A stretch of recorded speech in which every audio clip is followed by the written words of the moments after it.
ప్రస్తుతం ఏపీలో జరుగుతున్నటువంటి పరిణామాలు ఒకసారి గమనించినట్లయితే రకరకాల అంశాలు అయితే జరుగుతున్నాయి. వీటిలో ముఖ్యంగా మనం కొన్ని అంశాలని ఈరోజు చర్చించబోతున్నాం. ఈ అంశాలపై మనతో చర్చించడానికి ప్రముఖ అనలిస్ట్ అలాగే రైతుకు సంబంధించినటువంటి ఇష్యూస్ మీద పోరాడేటువంటి సంఘ సంస్కర్త అనగాని రాంప్రసాద్ గారు మనతో ఉన్నారు. ఆయనతో మాట్లాడదాం. నమస్తే రాంప్రసాద్ గారు. నమస్తే అండి. సార్, గత ప్రభుత్వం అంటే వైఎస్ఆర్ కాంగ్రెస్ పార్టీ అధికారంలో ఉండగా 3 రాజధానులు అంది. అది మనం చూసాం. తర్వాత బిల్లు వెనక్కి తీసుకుంది. కూటమి ప్రభుత్వం వచ్చి అమరావతి రాజధాని అంది. గెజిట్ కూడా తీసుకొచ్చింది. అదే టైంలో మరలా వైసీపీ మావిగన్ 3 ప్రాంతాలను కలిపి డెవలప్ చేస్తాం, మచిలీపట్నం, విజయవాడ, గుంటూరు అని చెప్పింది. సో ఇప్పుడు ఉన్న జగన్మోహన్ రెడ్డి గారు ప్రెస్ మీట్ పెట్టి మరీ చాలా స్ట్రాంగ్గా చెప్పారు, మేము అమరావతికి వ్యతిరేకం కాదు, ఎట్ ద సేమ్ టైం మేము మావిగన్కి కట్టుబడి ఉన్నాము, మేము వచ్చే ఎన్నికల్లో 2029 ఎన్నికలకి మావిగన్ అనే అంశాన్ని మేనిఫెస్టోలో పెట్టబోతున్నాం, నెక్స్ట్ ఎలక్షన్స్ మావిగన్ వర్సెస్ అమరావతి జరుగుతాయి అనేది ఆయన తేల్చి చెప్పినటువంటి అంశం. మరి ఇది ఎవరికి ఉపయోగం? మావిగన్ అనేది సక్సెస్ ఫార్ములానా, ఫెయిల్యూర్ ఫార్ములానా? రైతులకి ఏమైనా మేలు జరిగే ఉపయోగం ఉందా? అసలు ఏం జరుగుతుంది? ఇది 2014లో ఆంధ్ర రాష్ట్రం విడిపోయింది రెండుగా. 2018 నుంచి ఈ రోజు వరకు కూడా సరే రాజధాని అనేది లేదని ఒప్పుకోవాలి మనం. మరి ఈ 2014 నుంచి జనాలు ఏమైనా ఇబ్బంది పడ్డారు రాజధాని లేదని చెప్పేసి? లేదు కదా. అయినా రాష్ట్రం విడిపోయినప్పుడు లోటు బడ్జెట్తో ఉన్నటువంటి మన ఆంధ్ర రాష్ట్రం ప్రభుత్వ భూములు ఉండగా ప్రైవేట్ భూములు ఎందుకు రాజధాని కట్టాలి? అందులో రైతుల దగ్గర భూములు చేసుకుని రైతులను భాగస్వామ్యం చేయాల్సిన అవసరం ఏముంది ప్రభుత్వానికి? ప్రభుత్వ భూములు కట్టినట్టు ఎవరికి అభ్యంతరం లేదు. ఇప్పుడు అక్కడ జరుగుతున్నది ఏంటి? ఇన్సైడర్ ట్రేడింగ్ జరిగిందని చెప్పేసి అంటున్నారు.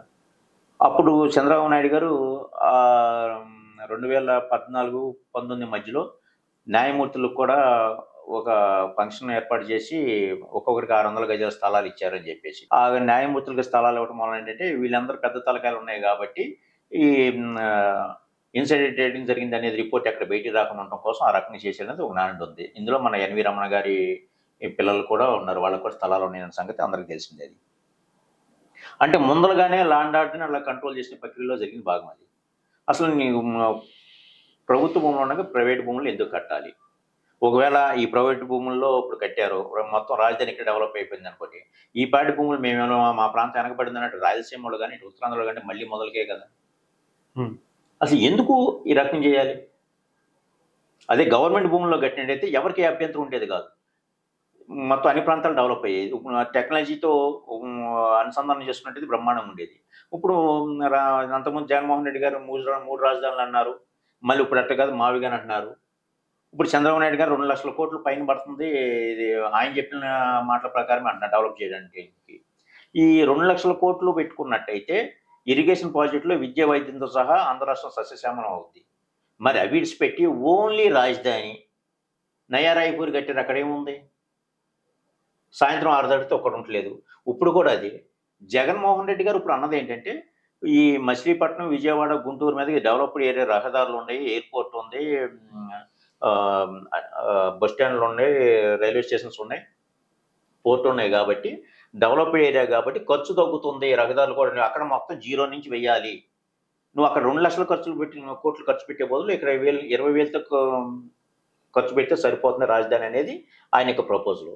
అది చర్చ జరగాలి తప్పించి ఇవాళ నేను ఒక వర్షంలో మాట్లాడితే జనాలు ఇంకొక వర్షంలో తిడుతున్నారు అభిమానులు. అది కాకుండా జనాలకు ఆమోదయోగ్యంగా చర్చ జరగాలి. మరి ఈ 10 సంవత్సరాల నుంచి రాజధాని లేదా? ఎవరు మాట్లాడారు రాజధాని లేదండి మేమని చెప్పేసి ఎవరిని ఇచ్చేసినారు? కామన్ మ్యాన్కి కావాల్సిన ఏంటి? ఏదైనా ఇబ్బంది అయితే పోలీస్ స్టేషను, ల్యాండ్కి సంబంధించిన రెవెన్యూ, మెడికల్ ఫెసిలిటీసు అవి ఎట్లా కొన్ని వెళ్ళి ఏ కామన్ మ్యాన్ కూడా వెళ్ళి రాజధానిలో వెళ్ళి కూర్చోడు కదా. మరి అలాంటప్పుడు దీని మీద ఇది మావిగన్ అయితే కరెక్టా, లేకపోతే 2 లక్షల కోట్లు పెట్టి అన్ని ఎకరాలు తీసుకొని 1000 ఎకరాలు తీసుకొని అక్కడ రాజధాని నిర్మించి 0 నుంచి అక్కడ మళ్ళీ రహదారులు వేసి ఎయిర్పోర్ట్ కట్టి అవి కట్టి ఇవి కట్టి చేయటం బెటర్ అనేది జనాల్లో చర్చ పెట్టాలి. అది పెట్టకోకుండా మీడియా ఎంతసేపు వన్ సైడ్గా మాట్లాడటం అనేది తప్పు. అది నా ఉద్దేశం. అయితే ప్రభుత్వ భూముల్లో రాజధాని కడితేనే బాగుంటుంది. ఈ ప్రైవేట్ అసలు రోడ్ బడ్జెట్లు ఉన్నప్పుడు మళ్ళీ రైతులను భాగస్వామ్యం చేయటువంటి అందులోనూ ఒక ప్రాంతంలో పెట్టండి, మిగిలిన ప్రాంతాలు ఏమైపోయినాయి? రేపు అక్కడ యాన్ స్టేషన్ రాదా? ఎందుకు ఈ రకంగా ఆలోచించట్లేదు? శివరామకృష్ణ కమిటీ అని ఉంది, దాన్ని పక్కన పెట్టేసేసారు. ఈ నారాయణతో కమిటీ వేసి ఇచ్చేశారు. శివరామకృష్ణ కమిటీ ఏ పక్షపాతం లేకోకుండా ఇక్కడ భౌగోళిక పరిస్థితుల ప్రకారం రిపోర్ట్ ఇచ్చారు. నారాయణ కమిటీకి ఏముంది, ఇక్కడ మన ఏరియా భూములు ఉంటాయి కాబట్టి, మనోళ్ళందరూ భూములు ఉంటాయి కాబట్టి, ఇక్కడ రాజధాని అయితే బాగుంటాయి, మన పార్టీని అభివృద్ధి చేసుకోవచ్చు, మన స్థితిమంతులు అతని ఉద్దేశం చేత ఆయన రిపోర్ట్ ఇచ్చి ఉండొచ్చు. ఆయనలు లోకల్ పీపుల్ ఇచ్చే రిపోర్ట్‌కినో, స్వాతంత్ర్యం ఇచ్చే రిపోర్ట్‌కి శివరామకృష్ణ రిపోర్ట్‌కి ఎప్పుడు చాలా వ్యత్యాసం ఉంటుంది. మరి ఇది ఈ ప్రజా చర్చ రాకోకుండా మాత్రం ఇది రాజధాని నువ్వు కరెక్టా అనేది మాత్రం వాళ్ళు తిట్టుకోవడం వలన ప్రజలు అన్నీ ఆలోచిస్తున్నారు. ఏం జరుగుతుందని చూడాలి. ఓకే. సో, ఇంకా మరోవైపు మనం చూసుకున్నట్లయితే ప్రస్తుతం ఏపీలో జరుగుతున్నటువంటి అరెస్టుల పర్వం మనం చూస్తూనే ఉన్నాం. కేసులు హైదరాబాద్ నుంచి కేవీఆర్‌ని అరెస్ట్ చేసి జర్నలిస్ట్‌ని తీసుకురావటం. ఒక చోట బెయిల్ వచ్చింది. ఇంకో చోట తీసుకెళ్ళి అరెస్ట్ చేశారు. అక్కడ బెయిల్ వస్తే ఇంకో చోట. మరో పక్కన చూసుకుంటే ఒక యూట్యూబర్ ప్రశ్న యూట్యూబ్ సంబంధించిన వ్యక్తి రావణ్. సో, ఆయన పరిస్థితి సేమ్ దాదాపు ఇదే కొనసాగుతోంది. Bail next case, bail next case, అరెస్టులు, బెయిల్ ఇవే జరుగుతున్నాయి. గత ప్రభుత్వంలో అతీతం కాదు దీనికి. ఈ ప్రభుత్వంలోనూ అతీతం కాదు. వాళ్ళు సెడేషన్ కేసులు పెట్టారు. వీళ్ళు సెడేషన్ కేసులు పెట్టారు. సో, ఓవరాల్‌గా అసలు ఇక్కడ జరుగుతున్నది ఏంటి? వాళ్ళు వీళ్ళు అదే పనులు చేస్తున్నప్పుడు ఇంకా ప్రజలు ఎవరిని నమ్మాలి? ఎవరిని అధికారంలోకి తీసుకురావాలి? గత ప్రభుత్వం ఎమ్మెల్సీ ఒక డ్రైవర్‌ని మర్డర్ చేశారని చెప్పేసి, ఆ బాడీ ఇంటికి పార్సెల్ చేశారన్నట్టుగా ఇంకేముంది రౌడీ రాజ్యాంగం, అసలు రౌడీ రాజ్యం ఇంకేముంది డామ్ డూమ్ డిస్కో అసలు నాశనం అయిపోవాలని చెప్పి ఈ ప్రభుత్వం వచ్చింది. ఆ వైఎస్ఆర్‌సీపీ ప్రభుత్వం కనీసం బాడీ అన్న ఇంటికొచ్చింది. ఈ తెలుగుదేశం ప్రభుత్వంలో బాడీ కాదు గనుక సాక్ష్యాలు కూడా లేకుండా చేసేసారు. అంటే ఆ యొక్క రౌడీయిజం ఏదైతే ఉందని మీరొచ్చారో మీరు దాన్ని తగ్గించాల్సింది పోయి అసలు సాక్ష్యాధారాలు లేకుండానే ఇచ్చేస్తుంటే ఎంతవరకు కరెక్ట్ ఇది? వాళ్ళు మాట్లాడారు కాబట్టి అరెస్ట్ చేశారు. ఏది తిట్టారు. పవన్ కళ్యాణ్ తిట్టారు. లేదంటే ఇంకొకరిని తిట్టారు. వ్యంగ్యంగా మాట్లాడారు అని చెప్పి చెప్తున్నారు.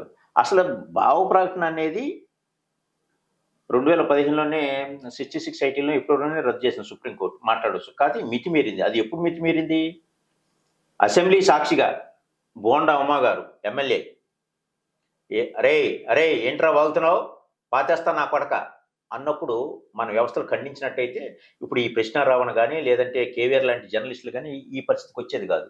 మరి కొడాల నాని గారు ఆయన ఎమ్మెల్యే గొండి చంద్రబాబు నాయుడు బొచ్చు బీగుతాడా అన్నప్పుడు ఖండించినట్టయితే ఈ పరిస్థితులొచ్చేది కాదు.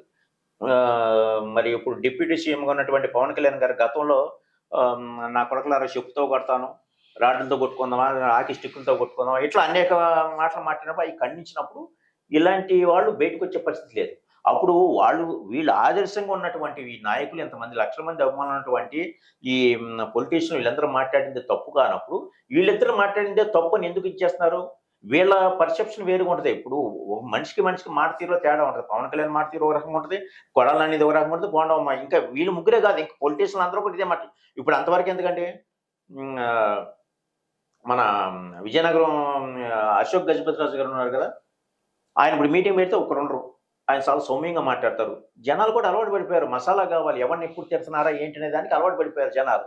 ఇప్పుడు ఈ పరిస్థితుల్లో వాళ్ళు ఆ రకంగా మాట్లాడుతున్నారు కాబట్టి వాళ్ళు మాట్లాడింది తప్పు కానప్పుడు వాళ్ళని ఆదర్శంగా తీసుకొని వీళ్ళు మాట్లాడింది తప్పు అని ఎట్లా అంటారు? ఆళ్ళని ఖండించినట్టయితే అప్పుడు వీళ్ళని ఖండించడానికి అవకాశం ఉంటది. అదీ కాకుండా ఇప్పుడు మన గాదె సాయికృష్ణ కేసు నడుస్తుంది కదా! అవును. దీని మీద ప్రతిపక్షాలు అందరూ మాట్లాడుతున్నారు కదా!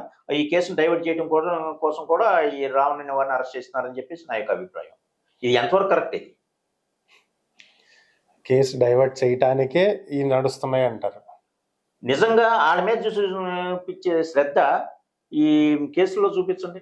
ఆ తల్లి మా అబ్బాయి కనపడతలేదని కంప్లెయింట్ చేసింది. మరి ఎందుకు ఇన్వెస్టిగేషన్ చేయలేదు?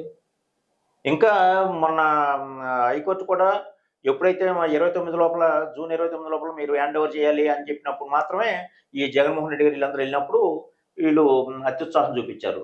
అంత పరిస్థితి ఎందుకొచ్చింది? అదేమంటే సిట్ చేసామంటున్నారు. మనిషి చనిపోయిన వీళ్ళు కన్ఫర్మ్ చేశారు.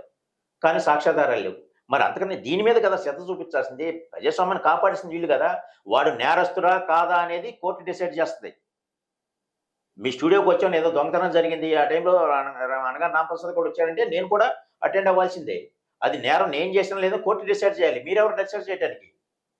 అట్లాగే గాదె సాయికృష్ణనుడు నేరస్తుడా? లేదా పోక్సో కేసు ఉందా? లేదా ఇంకో కేసు ఉందా? ఏంటనేది ఆ కోర్టు డిసైడ్ చేసిన తర్వాత శిక్ష వాళ్ళేయాలి.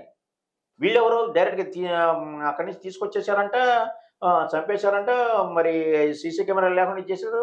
బూడిద కూడా లేకుండా చేశారు. ఇది కదా మరి ఒక తల్లి సుగాలి ప్రీతి అన్ని ఆధారాలతో చేతపట్టి తిరుగుతుంది. ఏది పవన్ కళ్యాణ్ గారు అన్నారు ఎలక్షన్ ముందర ఫస్ట్ కేసు మన పార్టీ అధికారం రాగానే సుగాలి ప్రీతి కేసు తీసుకుంటారని చెప్పేసి ఆయన అధికారంలో వచ్చిన తర్వాత ఆధారాలు తారుమారి ఇప్పుడు మీరున్నారు కదా ప్రభుత్వం మీ చేతిలో ఉన్నప్పుడు ఆధారాలు తారుమాని అని చెప్పేసి అంత నిస్సాయశక్తితో పవన్ కళ్యాణ్ గారు మాట్లాడింది ఇది చేయడం ఎంతవరకు కరెక్ట్ ఇది ఆయన పోర్ట్ఫోలియో కాదని చెప్పారు కదా. పోర్ట్ఫోలియో ఆయన పోర్ట్ఫోలియో కాదని చెప్పారు కదా. అంటే నిజం మాట్లాడి ఏది కూడా ఆయన పోర్ట్ఫోలియో కదా. ఇది లాండ్ ఆర్డర్ కి సంబంధించింది, నాది ఆ శాఖ కాదని చెప్పారు కదా ఆయన. అది ముందుకు తెలియదా? ప్రమాణం చేసేటప్పుడు తెలియదా? మనం అధికారంలోకి వచ్చిన తర్వాత ఎంతమంది ఉన్నారని చెప్పి అధికారంలోకి వస్తారు. మనం అధికారంలోకి వచ్చిందో ఫస్ట్ గా సుగాలి ప్రీతికి ఇస్తాం. అట్లాగే విజయనగరంలో ఒక కాలేజీ స్టూడెంట్ ఆ కాలేజీ వాళ్ళు మరి ఏదో డ్రగ్స్ ఏదో ఇచ్చేస్తానని చెప్పేసి ఒక కుర్రోడి పేరు ఏదో ఉంది, అతను రేట్ చేశాడని చెప్పి అతను చంపేశారు.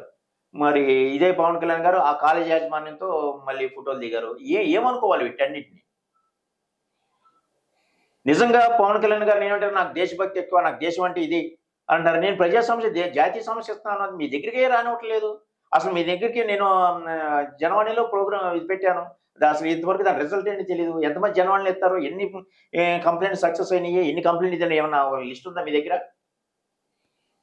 బ్యాంకులను ప్రభుత్వాలు కలిసి జనాలను మోసం చేస్తున్నాయి. అన్నీ నెత్తినోరు బాదుకున్న గత 16 ఏళ్ల నుంచి దీని మీద మాట్లాడతానికి లేదు. అదే ప్రశ్నించడం కోసం పార్టీ, ప్రజా సమస్య పరిష్కరించడం కోసం పార్టీ. ఈ అభిమానులు కూడా పవన్ కళ్యాణ్ తిట్టారని చెప్పి మూకుమ్మడిగా దాడి చేస్తున్నారు. ఈ మూకుమ్మడి దాడి చేయడానికి వచ్చేదేంటి? ఆ రావణ్ అరెస్ట్ చేశారు, ఏంటి ఏం సాధించారు మీరు? అదే ప్రజా సమస్యలను వెలుగులోకి తీసుకొస్తే పార్టీ బలోపేతం ఉంది. అది తెలుసుకోకుండా కొండందో వెలుగుని పట్టినట్టు ఆ కొండందో ఎలుకన్నా దొరికింది. ఇప్పుడు ఈ అరెస్ట్ చేయడం వల్ల కనీసం ఎలుగు తోక కూడా దొరకలేదు. ఒకరిని మానేశారు, మరి మిగిలిన మాట్లాడుకుంటూ ఉంటారా, ప్రశ్నించుకుంటూ ఉంటారా? వాస్తవాన్ని అసలు ప్రశ్నించమని చెప్పిందే పవన్ కళ్యాణ్ గారు కదా. ప్రశ్నిస్తే ఎందుకు చేయాలి? ఆ రావణ కూడా పవన్ కళ్యాణ్ ఎట్లా మాట్లాడా నాకు ఆయన ఆదర్శం అని చెప్పి మాట్లాడాడు. ఆయన వర్షంలో ఇంక 2-3 ఎక్స్ట్రా మాట్లాడాడు, ఓకే. మరి మీరు అంతకన్నా ఎక్కువ మాట్లాడారు కదా ఈ నాయకులు. పవన్ కళ్యాణ్ గారు ఒక్కలే కదా, అందరూ మాట్లాడుతున్నారు ఇవన్నీ కూడా. మరి ఇది కంట్రోల్ చేయకోకుండా జనాల్ని సామాన్యులను ఎందుకు అరెస్ట్ చేస్తున్నారు? నిన్నగా మొన్న కూడా మన పంత నానేజీ గారు ఎవరు నా కొడుక పోటీ చేయని జగన్మోహన్ రెడ్డి గారు అంటమంట. మరి వీళ్ళు పదవులో ఉండి ఆ మాటలు మాట్లాడితే ఎంతవరకు కరెక్ట్? వీళ్ళని ఆదర్శంగా తీసుకుని కామన్ ఎన్ని మాట్లాడాలి? ఇవాళ ఒక రాష్ట్రపతి గారు కానీ, ప్రధానమంత్రి కానీ, ముఖ్యమంత్రి కానీ ఎవరినైనా సరే అరే రామప్రసాద్ రా అని పిలిచే రైట్ లేదు. మనం గౌరవించాలి. రామప్రసాద్ మీరేనండి రండి అని అన్నది. కానీ ప్రతి కామన్ మ్యాన్ కూడా మాట్లాడేదేంటి? చంద్రబాబు నాయుడు గారు, మోడీ గారు, జగన్ గారు ఇట్లా మాట్లాడుకుంటారు. ఇది ఫ్రీడమ్ ఆఫ్ స్పీచ్ పబ్లిక్కి. వాళ్ళు మాట్లాడే వర్షన్కిను పబ్లిక్ మాట్లాడే వర్షన్ బోర్డు తేడా ఉంది.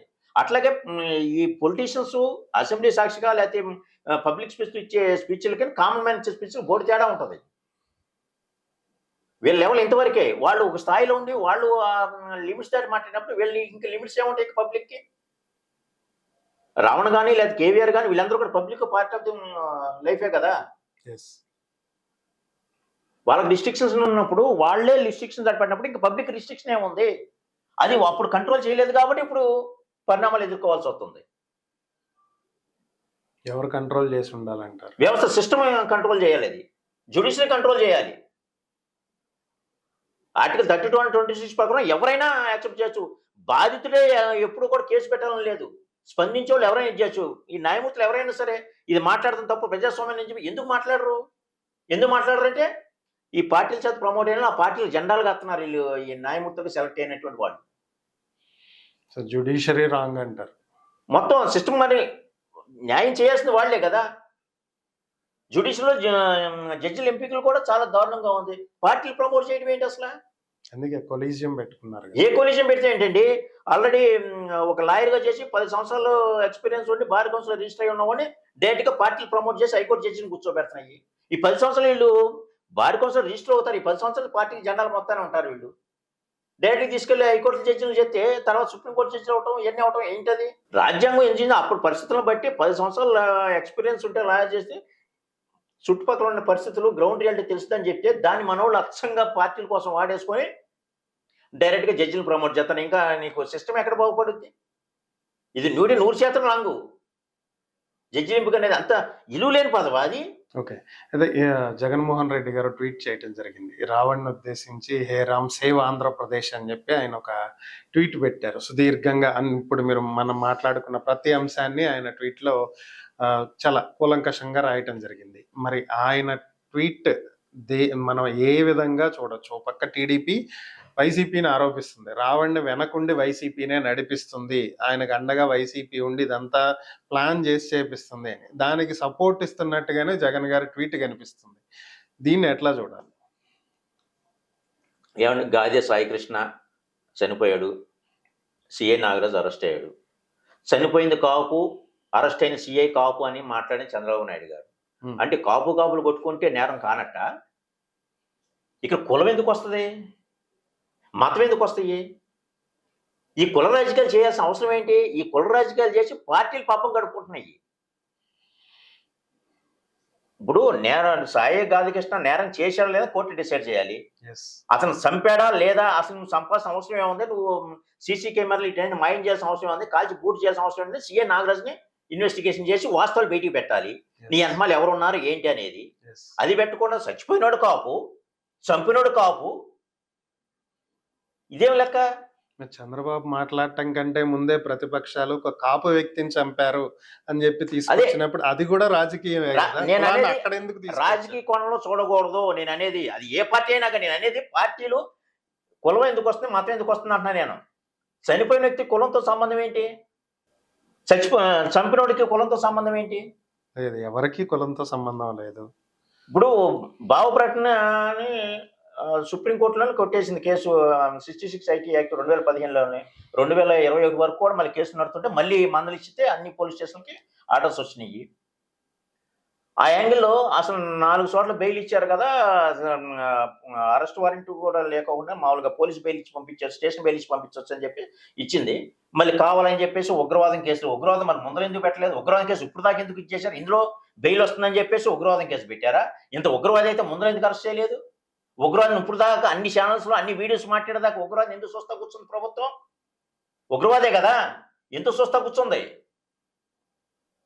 అంటే మీకు బెయిల్ వస్తుంది కాబట్టి ఈ బెయిల్ రానికుండా చూస్తాం ఉగ్రవాదాన్ని ముద్ర వేసేయటం. కుక్కను చంపాలంటే పిచ్చి కుక్కను ముద్ర వేయాలి, నిజాన్ని చంపాలంటే నిందయ్యాలి. ఇదే జరుగుతుంది. లేదంటే కులం మాత్రం లాగటం. తప్పు అనేది ప్రతి కులంలో ఉంటారు, మంచి అనేది ప్రతి కులంలోనే ఉంటుంది, మంచి చెడు అన్నింటిలో ఉంటుంది. ఎవడో చనిపోతే మీరు రాజకీయం కోసం కులం లాగడం, మతం లాగడం ఏమని నాకేం అర్థం కావట్లేదు. ఇది అంత అవసరం ఏముంది? ఫైనల్‌గా కంక్లూడ్ చేద్దాం సార్. ఓవరాల్‌గా ఈ ఎపిసోడ్ మొత్తంలో తప్పు ఎవరిదంటారు? అసలు ఇవన్నీ హద్దులు దాటిపోయాయి.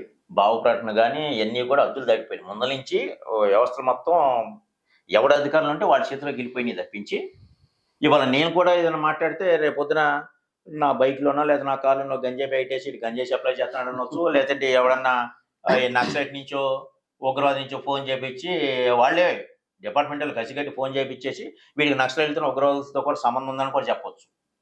ఉగ్రవాదం కానీ నక్సలిజం కానీ అణిచివేత నుంచి, ఆకలి నుంచి, అధికార దుర్వినియోగం నుంచి పుడతాయి ఎప్పుడు కూడా.